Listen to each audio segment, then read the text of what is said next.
Hoy, Pilipinas, magandang araw po sa inyo, ka-coffee. Aba, diretso na tayo sa ating talakayan. Itong si Jason sa nabuhay na naman si Mang Kanor. Ito si Jason sa mahilig bumira, napakadumi din naman ng nakaraan. O, sabi ni Jason sa, ito daw pong si Marcos, si PBBM sa Kim, gahaman at sugapa. Aba, nagsalita yung hindi gahaman nagsalita yung hindi sugapa. Sabi niya sa kanyang puso, like father, like son, malakas ang kamandag sa dugo sa Kim, gahaman at sugapa. At may mga picture pa ka-coffee. Kasi alinsunod po ito sa inisyo ni PBBM na Executive Order number 81 na tinanggal po, chinugi si Sara Duterte sa National Security Council.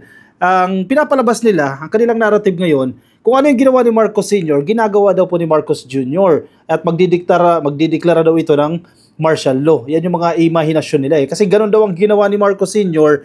Noong tinanggal po sa National Security Council si dating Vice President Lopez. At ngayon daw, si PBBM 2025, at tinanggal naman si Inday sa National Security Council. Kaya itong si Jason sa, nanggagalaiti ito. Galit na galit itong si Jason sa.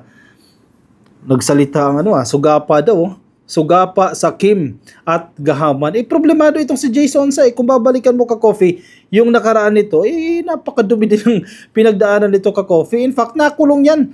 Nabilanggo yan dahil sa mabibigat na kaso. Last year, di ba, palipad sana ng Hong Kong yan.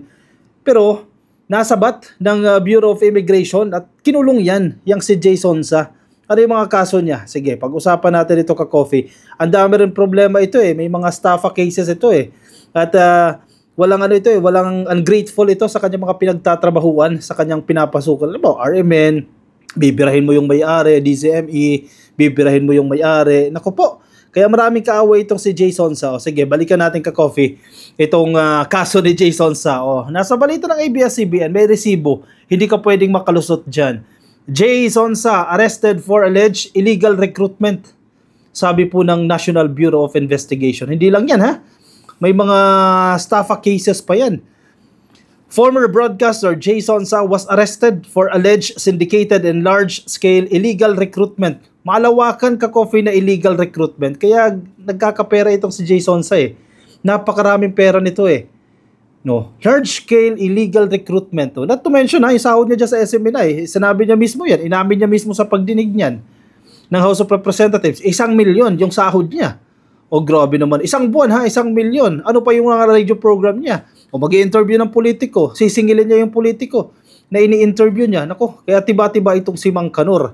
Diba? Yun nga lang. Bibirahin ka pa rin. Ungrateful ito. Diba? Binigyan mo na ng opportunity magtrabaho. Bibirahin ka naman. Diba? Kaya may mga mamaya, pag-usapan din natin ito. May nagsalita rin si Navarro. Diba? Sino nga ito? Si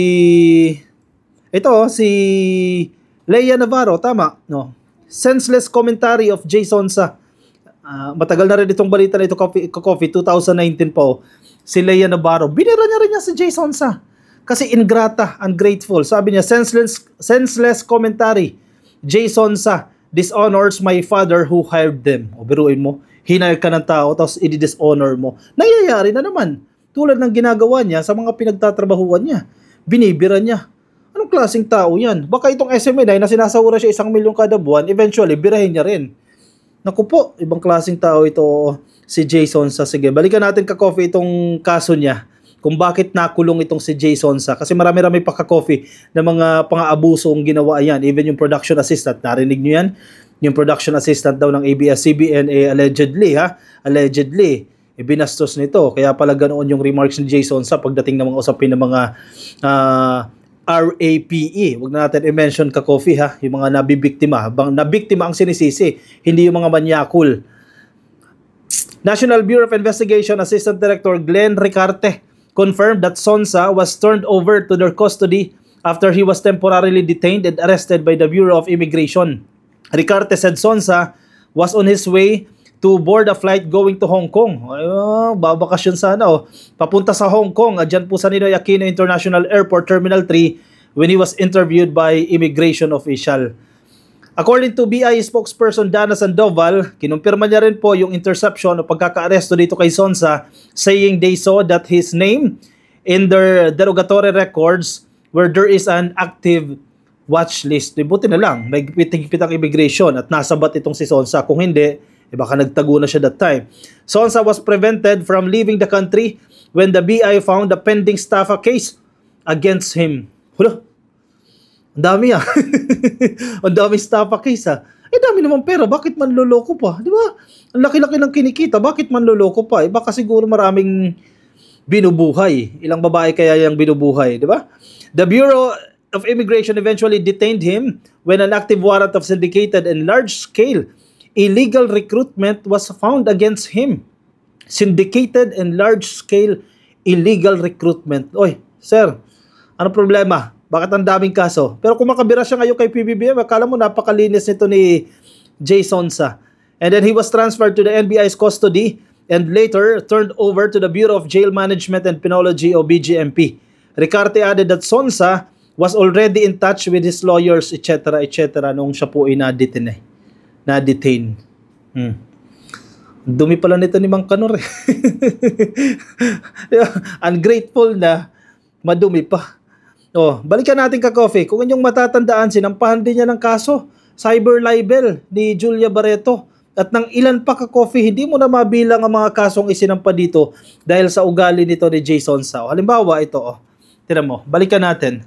Sinisisi niya, ang babae, sabi niya ang babaeng ayaw mabastos, nagdadamit daw po dapat ng maayos. So kung ang pasexy yung suot mo, kung ikaw ay maghahasa daw, kasalanan mo kasi hindi ka nagdamit ng maayos. Anong klaseng mindset yan? Makalumang mindset yan at hindi dapat. Idisapol siya dyan, pinakitaan siya ng mga litrato na maayos kuno. Sige, halimbawa yan, maayos naman yung mga damit na yan eh. Nakikita nyo yung mga damit na yan, maayos yung suot ng mga taong yan pero ginahasa sila. Anong problema? Yung taong nakasuot ng damit na yan? O yung manyakol na nanggahasa? Di ba? Yung taong may kasalanan. Hindi yung may suot ng damit. Kung wala yung tulad ng ganyang mindset na manyakol, walang krimen na magaganap dyan. Ngayon, ang sisi niya doon sa babae kasi hindi nagdamit ng maayos. Naku, anong klaseng pag-iisip naman yan?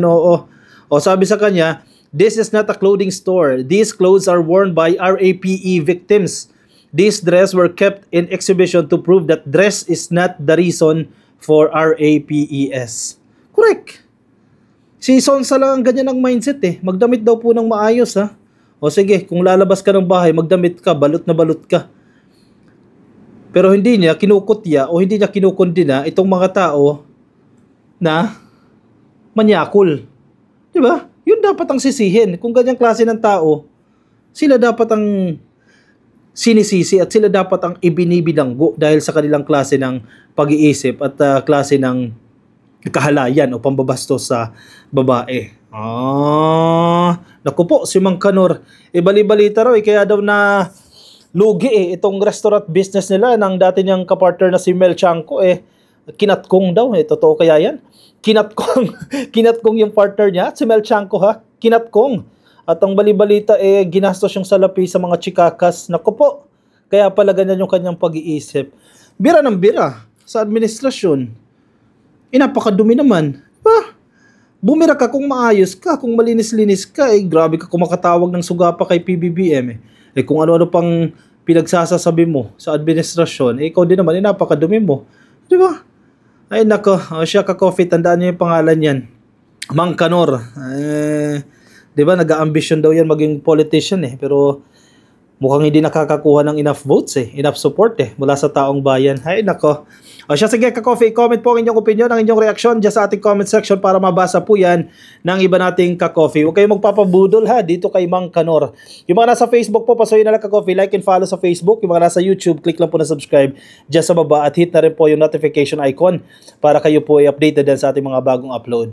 Maraming salamat po sa mga tumutok. See you again ka-coffee sa ating next video. Bye-bye.